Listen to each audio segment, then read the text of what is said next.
Alors, Yecheskel, c'est l'époque du premier temple. Vous savez que Yecheskel est de la même époque que Yirmiyahu, et Yecheskel a été exilé avec les premiers princes et nobles, la noblesse de Jérusalem et de Yehuda à Babylone, à peu près 14 ans avant la fin. Avant la destruction du premier temple.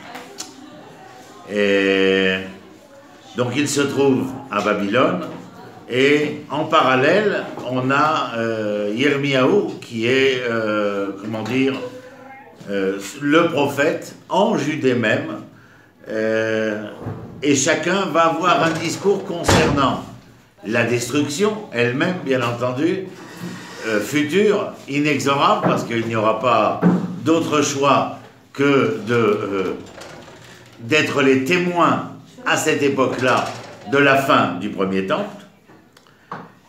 Et la Haftara que nous allons lire cette semaine dans Parashat Vaera, elle est au chapitre 28, elle commence au chapitre 28, verset 25.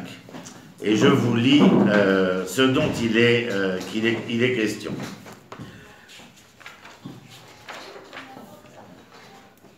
Alors, au chapitre fin 28, donc verset 25, Kohamar Adonai Elohim, Bekifti et Bet Israël minahamim, lorsque je rassemblerai Israël parmi les peuples, Asher Nafotsu Bam, parmi lesquels ils ont été dispersés, Venikdashti Bam, je me suis sanctifié de cette manière, c'est-à-dire lorsque j'arrive à une telle situation où il est nécessaire de rendre libre Israël, c'est-à-dire de permettre à Israël de retrouver sa souveraineté et son indépendance, eh bien, le seul fait que cet événement, cette évolution de l'histoire soit possible, se réalise, eh bien, c'est une manière, une façon par laquelle je me sanctifie. Donc vous comprenez automatiquement, dans une règle de réflexion mathématique, que lorsque nous sommes non rassemblés, non indépendants, non souverains, mais dispersés parmi les nations, eh bien, si ce n'est pas la sanctification du nom, c'est donc la profanation du nom. Ce qu'il dira de manière explicite au chapitre 36, lorsqu'il dira « Je vous ai sorti de parmi les nations, je vous ai sorti d'entre les goïms, parmi lesquels vous avez profané mon nom. » Alors bien évidemment, chacun d'entre nous aurait dit « Mais j'ai mis mes tefilines ce matin. Avant-hier, j'ai fait Shabbat. Haïti, j'étais celle qui surveillait les lois de la Nida, etc. » Et alors, le texte continue. Je dis ça parce que je sais ce qui vient après.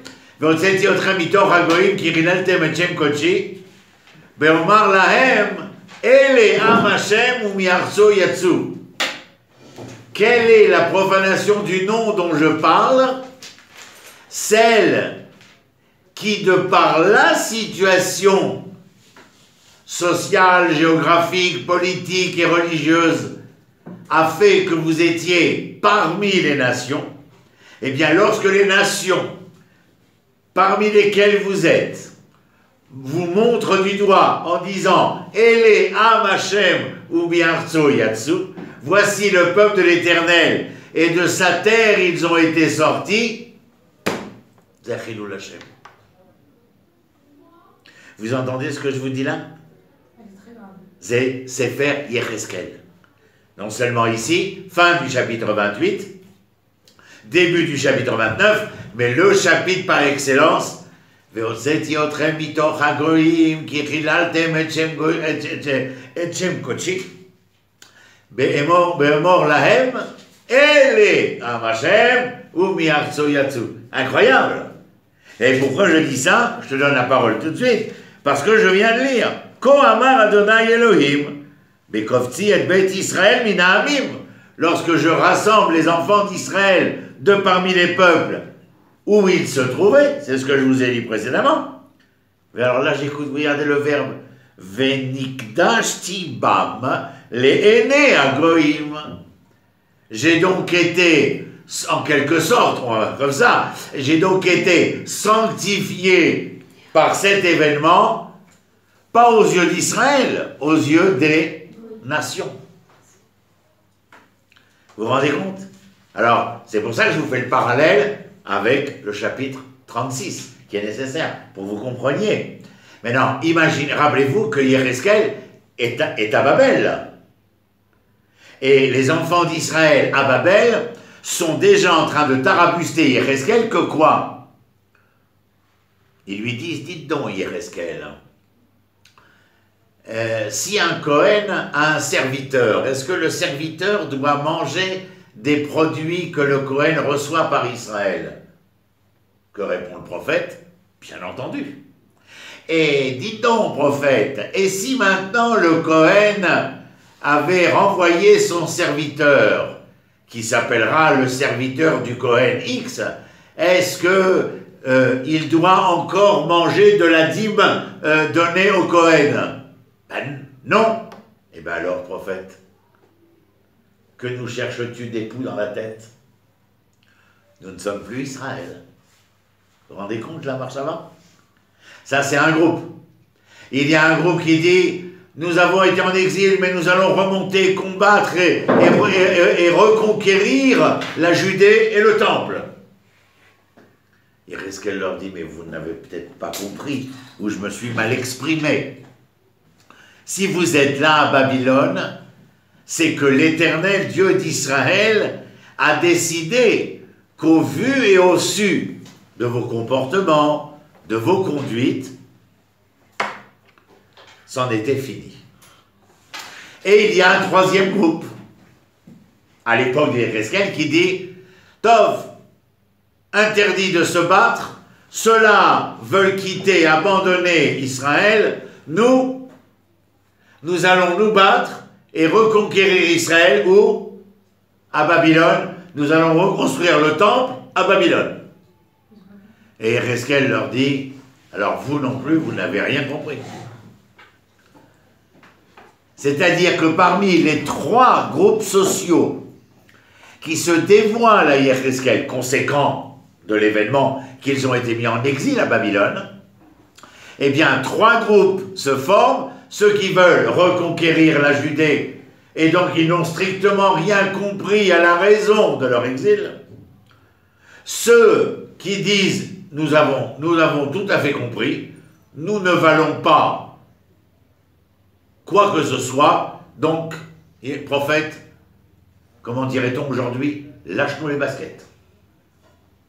Et le troisième groupe qui dit, mais non, ce n'est pas parce que nous ne pouvons pas retourner en Judée que nous devons abandonner la nation d'Israël à laquelle nous appartenons, nous allons tout refaire ici. Bon, ben vous avez compris que le prophète Yéhezkel est désolé, et je vous rappelle combien, et le temple n'est pas détruit encore. Nous sommes 14 ans avant la destruction du temple. Nous aurons l'occasion, peut-être dans les semaines à venir, de voir Yirmiyahu dans Jérusalem, à la même époque que Yéhezkel, mais aujourd'hui nous sommes à Babel avec Yéhezkel, en entendant les propos qui sont les leurs. Incroyable. Alors regardez.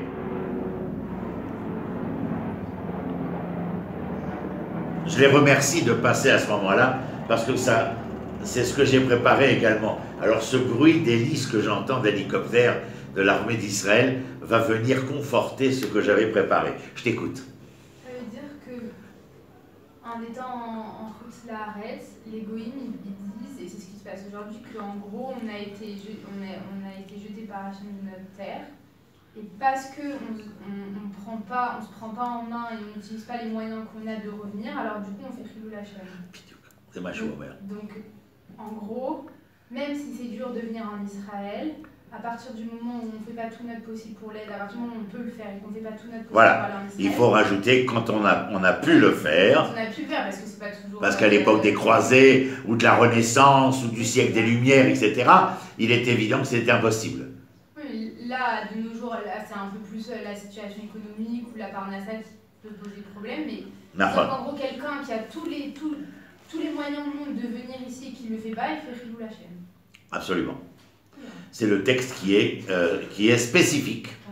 Et là, le Talmud dira, tout celui qui habite en Eretz Israël ressemble à celui qui a un Dieu, et tout celui qui n'habite pas qui habite en dehors d'Eretz Israël ressemble à celui qui n'a pas de Dieu. Alors ça ne veut pas dire qu'il n'y a pas Dieu. Ça veut dire que, j'ai pas pensé vous dire ça, mais je vais vous le dire maintenant. Quand vous avez entendu déjà avec moi le mot Kiddush, Kadosh, Kaddish, qu'est-ce que je dis? Insuffler la vie. Chilul, c'est quoi?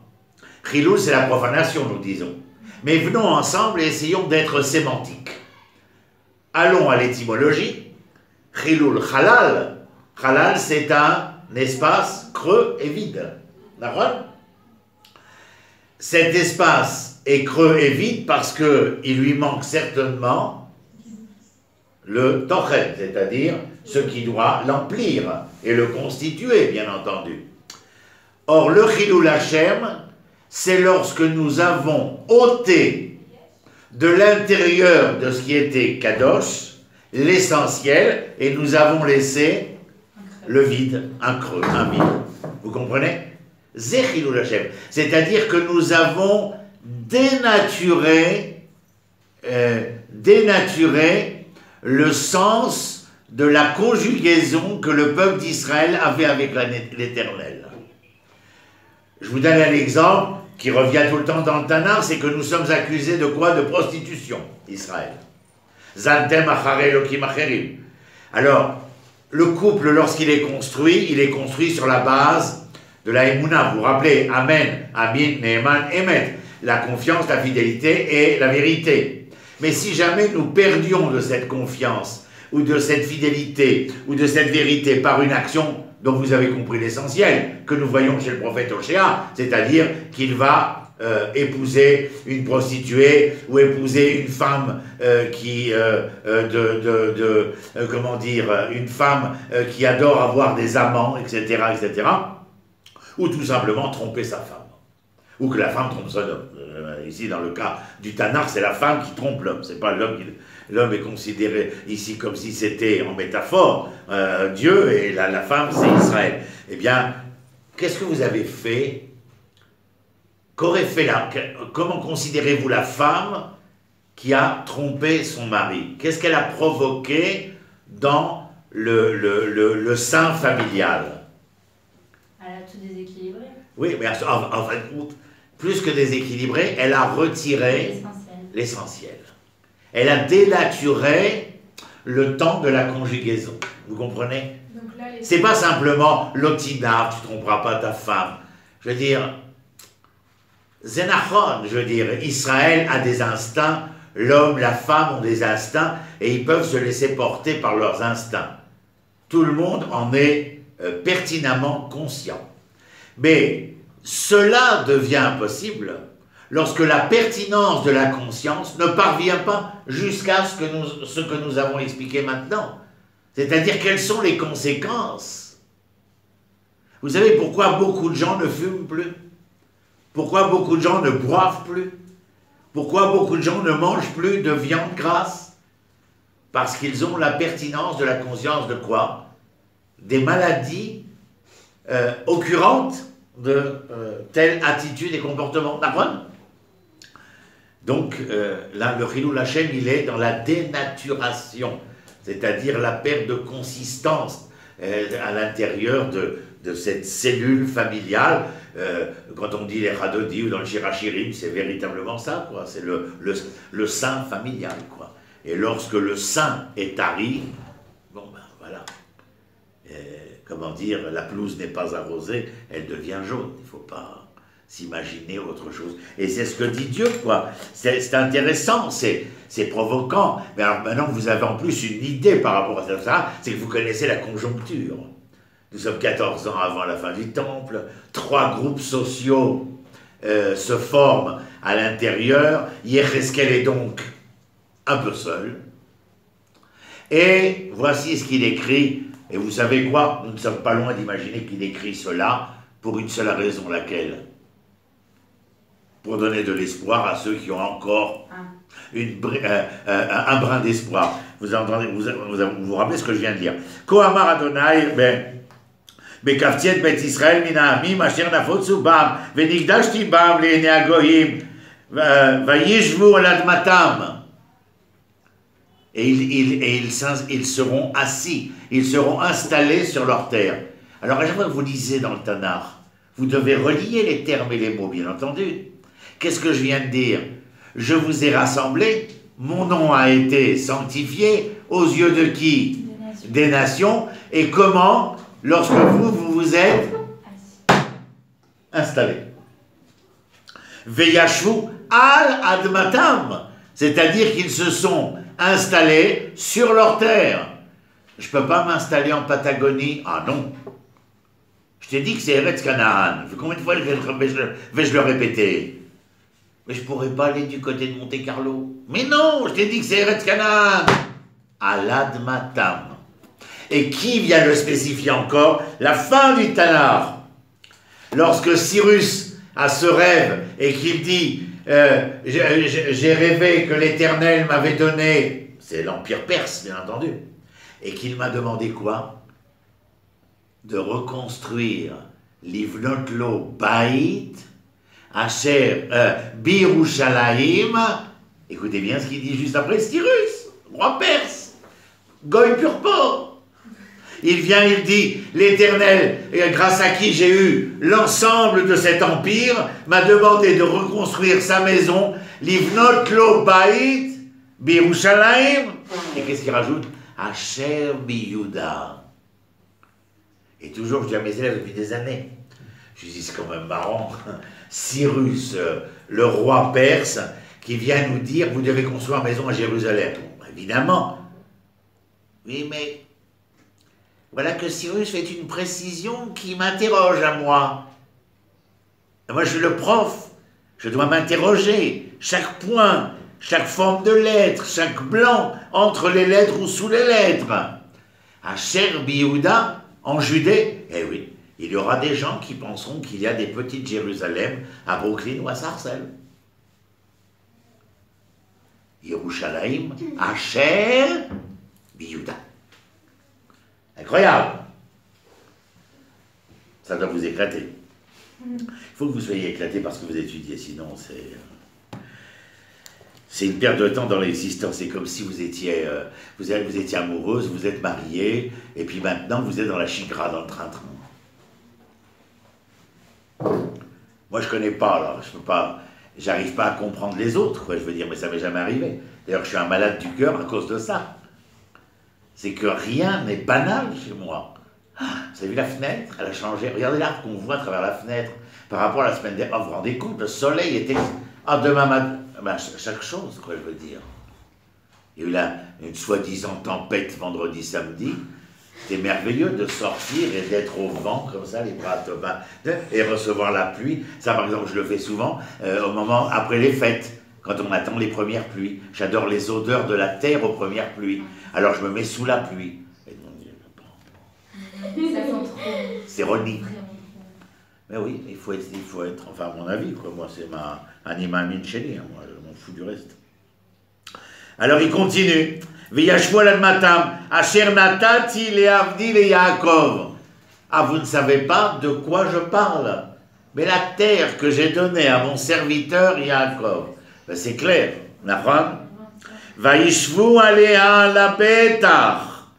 Et ils seront installés en sécurité. Ah, d'accord. Je suis au chapitre 28, verset 26. Et regardez ce qu'il écrit. C'est incroyable. Je fais juste une parenthèse, les filles, parce que je vous fais les cadeaux. Comme on est en cercle intime, vous avez remarqué, Mais ça, je vous ai déjà dit l'histoire, comment elle fonctionne. On sera 5, Basov. Et je vous l'ai déjà dit. Mais ce sont les 5 Talmidim de Rabbi Akiba qui refont le monde de la Torah. Ce sont les 5 résistants qui vont permettre la révolte pour Paris. Ce sont les 5 Anglais qui refusent, seul pays de toute l'Europe à ne pas accepter l'hégémonie allemande, et ainsi de suite. Et le monde, c'est comme ça. Personne ne s'imagine. La majorité se marie, un chiffre énorme divorce, et il y a les résistants, ceux qui disent il y a l'amour, et l'amour sera. Qu'est-ce ça? Malheureusement, moi je les appelle, on s'est enregistré, on s'en fout, parce que je l'ai déjà écrit et publié dans mes bouquins, les mutins de Panurge. Vous connaissez les moutons de Panurge, mais il y a un philosophe que j'aimais beaucoup, qui est mort depuis longtemps, qui s'appelait M. Philippe Muret, et qui avait sorti ce concept, les mutins de Panurge. Les mutins de Panurge, c'est nous. On est toujours là, ouais, ça va pas. Vous connaissez, par exemple, les Français en France sont toujours rebelles, mais ils marchent tous dans le même sens. C'est les mutins de Panurge. Ça ne va jamais loin, c'est les mutins de Panurge. Alors c'est mieux que les moutons, mais c'est des mutins, ils font beaucoup de vent, de bruit. Et vous avez remarqué aujourd'hui, même dans N'oubliez pas les paroles chez Nagui, c'est plus on applaudit, mais on fait du bruit. Et dès que vous rentrez dans une salle de mariage, je ne sais pas si vous avez lu mon article dans le petit hebdo, enfin, je pense qu'il a fait parler de lui, cet article, vu les réactions. J'ai craché mon venin contre les mariages, quoi. Pas contre le phénomène du mariage, mais ce qu'on faisait des mariages, quoi. De ce carnaval ambulant, où les êtres humains n'avaient l'air que des bruiteux, en dehors de tous les malpropres qui venaient se baffrer dans les bars et les apéritifs, et mieux ne pas les inviter, on aurait économisé pour les donner à nos enfants.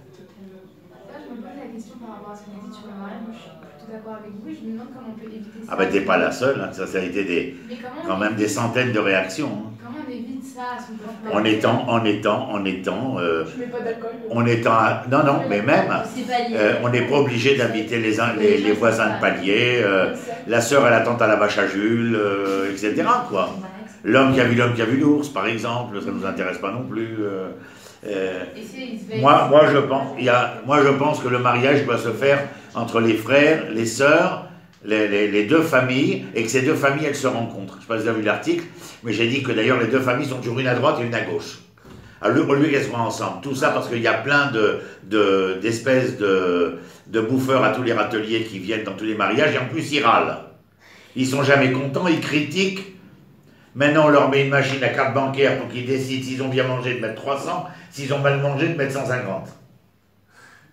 Bon, c'est le ridicule. Je ne vous parle pas de ceux qui ne mangent pas à la même table, qui ne dansent pas dans les mêmes salles, etc. etc. Ça veut dire c'est Tov, revenons, Tov. Je ne sais pas pourquoi. Ah, parce que je vous parlais de la conjugalité. Tov, alors qu'est-ce qu'il dit? Maintenant, regardez. Verset, je suis au verset 25, maintenant verset 26. Veyashvu alea la bétar. Les enfants d'Israël sont non seulement sur leur terre, mais que dit Yecheskel, le prophète? Ils y seront en sécurité. Je vous laisse réfléchir, je continue. Veyashvu la bétar. Qu'est-ce que tu entends, prophète, par être assis en sécurité? Ben, disons, Ubanu batim, venat ukramim, veyashvu les bétar.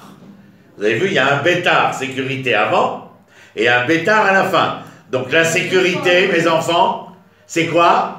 Sécurité d'ouverture, sécurité de fermeture. Quelle va être la sécurité? Ce qu'il y a entre les deux termes de bétar. Qu'est-ce qu'il y a entre les deux termes de bétar? Construire des maisons et l'agriculture. Ah ben alors là, elle est bien bonne. Quoi, tu veux dire que l'Éternel se sanctifie lorsqu'il rassemble ses enfants sur leur terre, qu'ils peuvent y habiter, qu'ils y construisent des maisons et qu'ils s'occupent d'agriculture?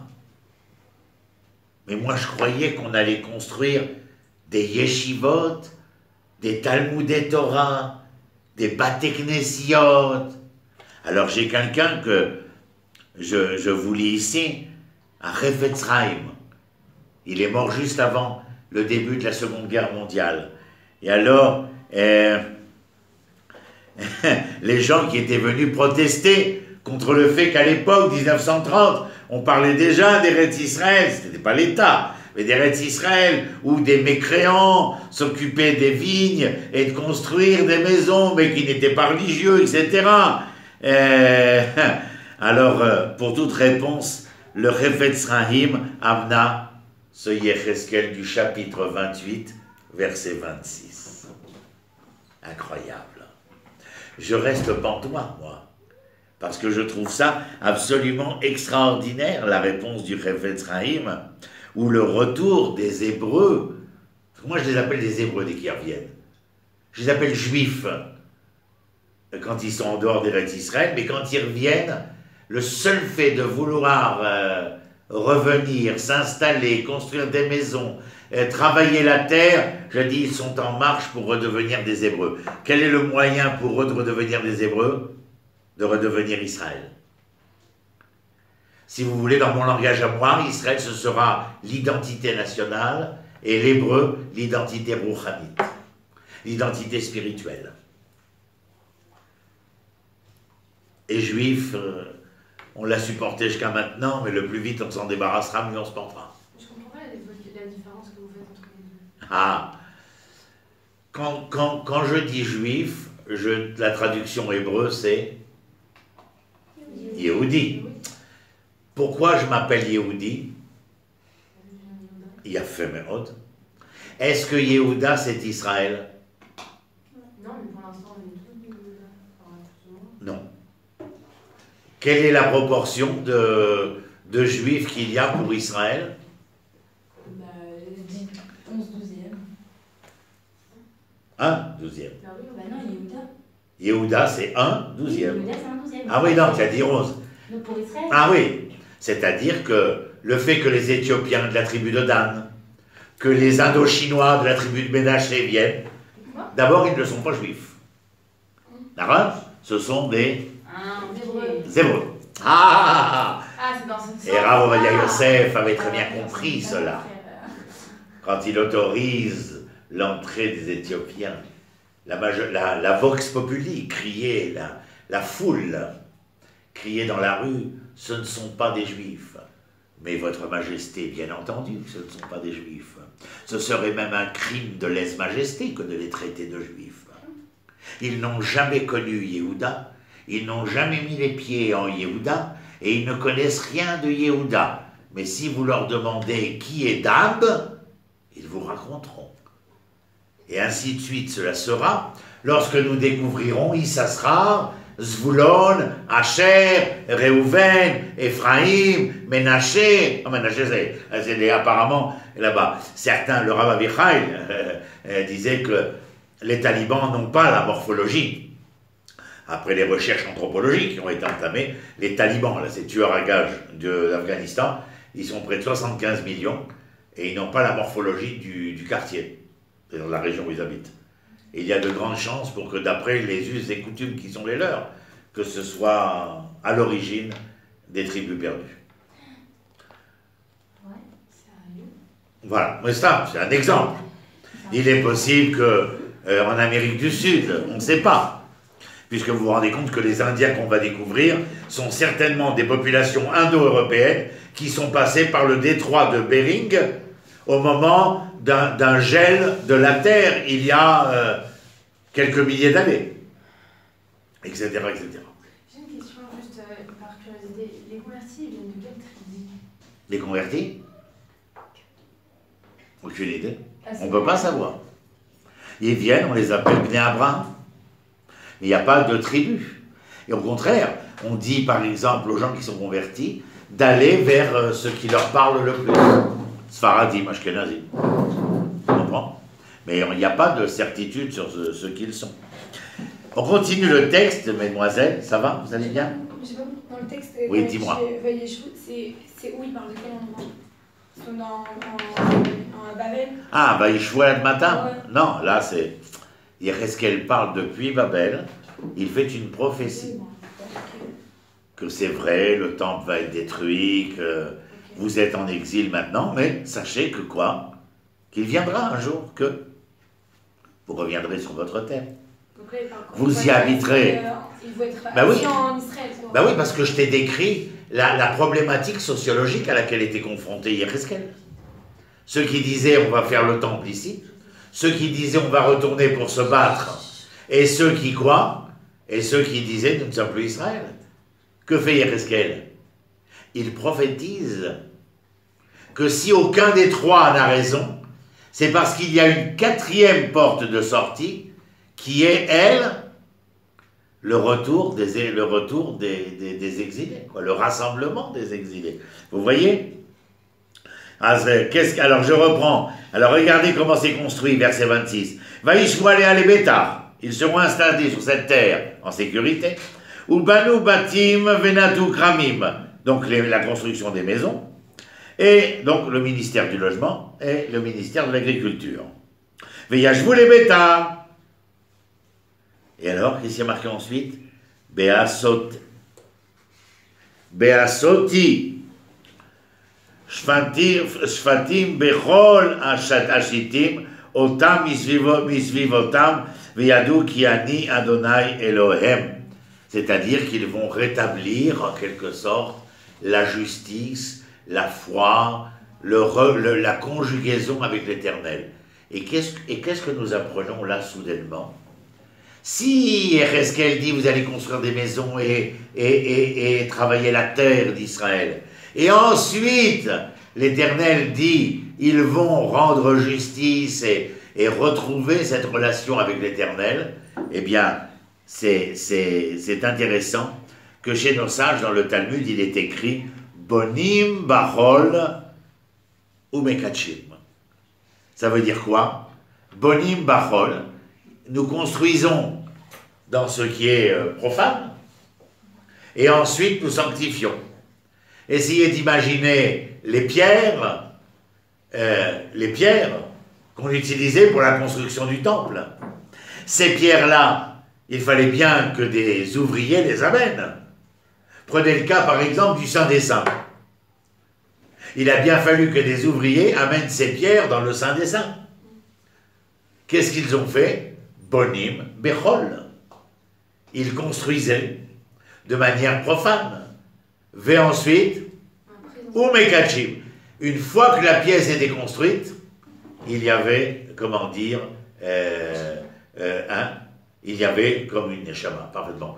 D'ailleurs, regardez, lorsque il y a vie conjugale, l'enfant qui se crée ne reçoit l'âme, d'après nos sages, qu'au 40e jour de gestation fétale, pas au premier jour.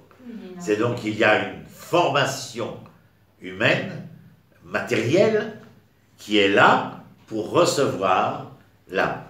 D'ailleurs, c'est bien clair, ce verre, qui n'est que matière, ne pouvait recevoir le liquide que parce que le verre était matière.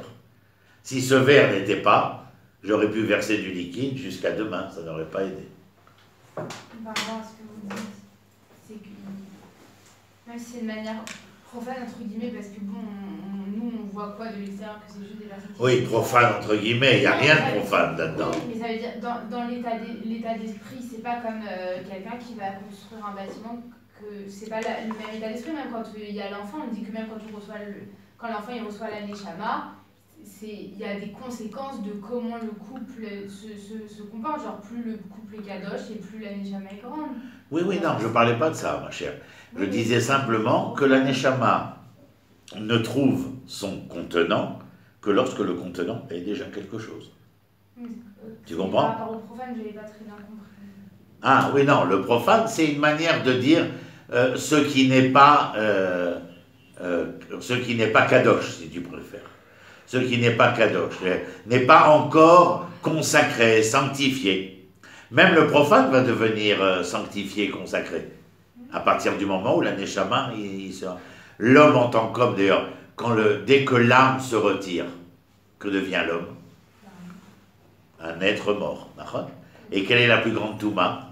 La mort, il a fait. Et la plus grande gdusha? La vie, il a fait. C'est important. Ce sont des choses importantes à savoir. Et alors, pour rester un peu dans ce que je vous disais, vous dire, en fin de compte, vous pouvez affirmer que la Torah n'a pas été donnée à des anges. À qui Dieu a-t-il voulu donner la Torah? Aux hommes. Il y a un propos du rabbi Menachem Mendel Mikos qui dit « Les hommes sont des hommes, vous savez ?» Ben oui. Les anges sont des anges, oui, bien évidemment. Mais aviez-vous pensé que les anges puissent devenir des hommes? Ah ben non. Mais est-ce que vous pensez que les hommes puissent devenir des anges? Ah ben oui. La Torah n'a pas été donnée à des anges, mais lorsqu'elle est reçue par les hommes, elle peut rendre l'homme angélique.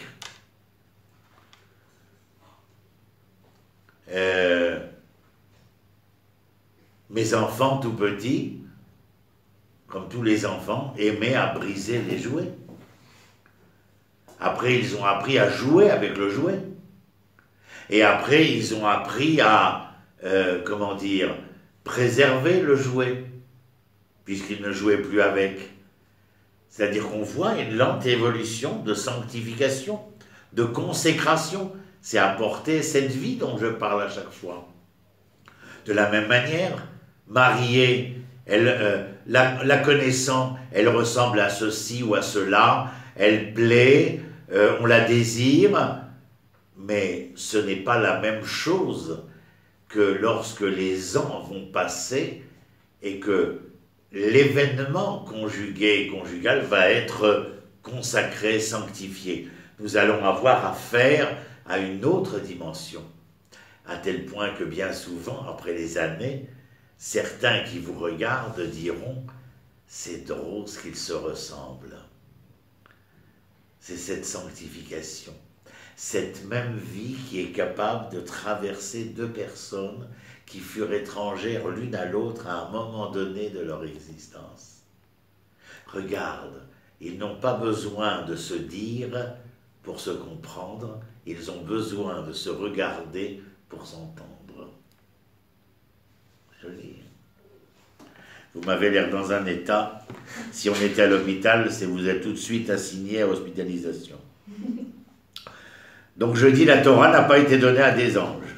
Mais qui plus est, ce dont je viens de vous parler, vous fait entendre un processus absolument extraordinaire que l'on appelle Kim'a, Kim'a. C'est dans le Talmud de Jérusalem, quand les deux sages se promènent à l'aurore, et que l'un, à Yelet HaShachar, c'est l'aurore, et que l'un demande à l'autre, quand viendra-t-il? Il dit, tu vois, c'est l'aurore, à Yelet HaShachar. Il dit, oui, so what? Il dit, tu vois, c'est la fin de la nuit et le début du jour. Mais ce moment de Ayelet HaShachar a été précédé du moment où la nuit était la plus nuit qu'elle ne pouvait l'être durant la nuit. Et puis, à peu, le jour s'est inséré, Nahon. Alors il dit, tu vois, quand viendra-t-il? Comme Ayelet HaShachar, Kim'a, pas à pas. C'est-à-dire que c'est une longue évolution. Vous avez remarqué que l'enfant que nous avons, en vérité, moi je vois tous mes petits-enfants, et j'ai vu mes enfants, bien entendu, et nous disons, il commence à se mettre à genoux, il s'attrape à la chaise pour se lever, mais il tombe, etc., etc. Et vous voyez, vous remarquez qu'aucun parent ne perd jamais la confiance, la foi, dans le fait que cet enfant qui rampe sur ses genoux, qui essaye de se surélever, qui essaye de s'élever, eh bien, un jour pourra se lever et ne plus tomber, mais marcher.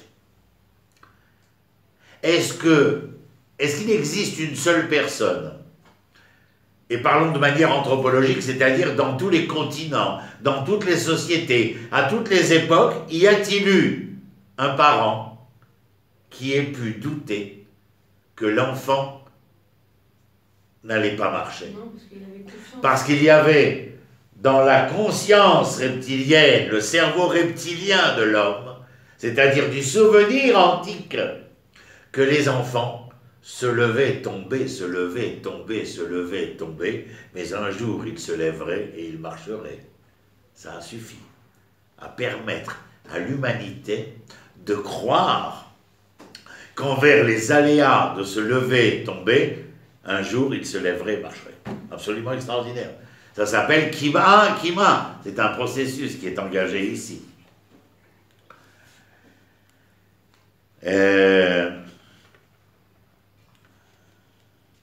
Il est vrai aussi que nous ne sommes pas un peuple qui est le plus sage, le plus à même, comment dire, de remplir les clauses auxquelles nous avons prêté serment.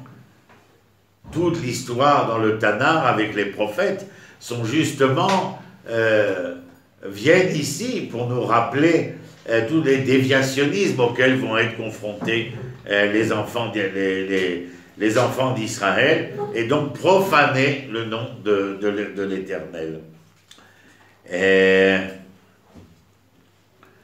Je vous ai parlé tout à l'heure de la sanctification du nom de Dieu, ou bien de la profanation du nom de Dieu, et vous l'avez vu, là, le fait que nous n'ayons pas toujours été à la hauteur va nous entraîner dans des, comment dire, vers des conséquences catastrophiques, dramatiques. Vous le savez, non seulement la guerre qui sera menée par les pouvoirs, que ce soit grecs, romains, que ce soit babyloniens, perses, et puis surtout, bien entendu, lorsque nous serons traînés dans les ruelles de l'exil, avec ce que nous savons de ce qui se passera en exil, juste rappeler l'Inquisition espagnole, les Cosaques de Khmelnytsky, la Shoah, etc.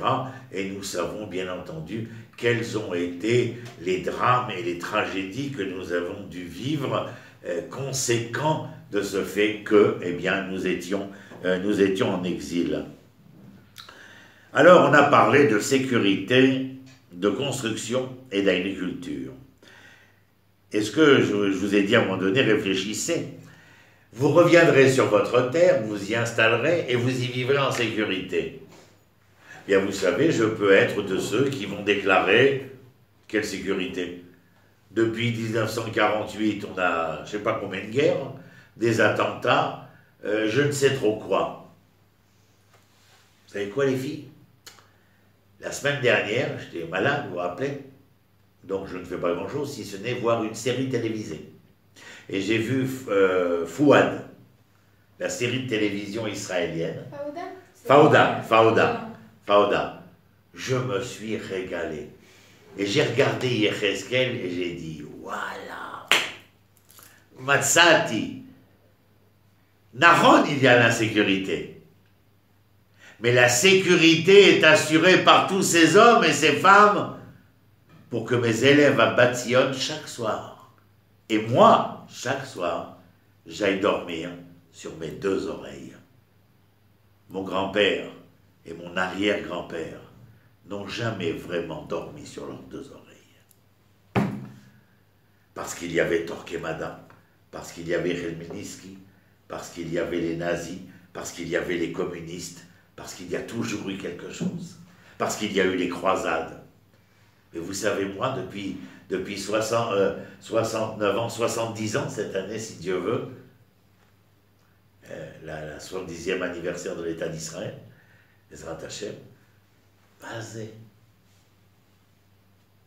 J'étais voir ma fille à Tibériade, à Yavniel à côté. On voulait rentrer à la maison, on était fatigué. On n'a pas voulu déranger ma fille, on a pris une chambre d'hôtel. Super classe, dans un petit coin de forêt, petit déjeuner le matin, reprendre la voiture à 7 h, aller sur le bord du lac après avoir embrassé Meir Balanès. Je dis, alors, et vous vous rendez compte, on est dimanche, lundi vous n'aurez pas cours, on dit parce que dimanche après-midi je pars à Paris pour 5 jours, prends l'avion, allô, aéroport Orly Sud, descends machin. Hop, je reviens 5 jours après. Oui, pour Lod, Tel Aviv, blah. Welcome to Israel. Welcome to Israel.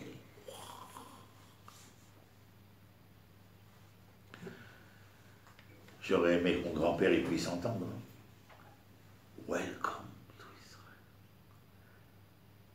des années, j'étais en mission en Chutz La'aretz. Tous les mois, je passais 10 jours par mois en Chutz La'aretz. Je prenais l'avion comme les gens, ils vont acheter leur lait, leur pain.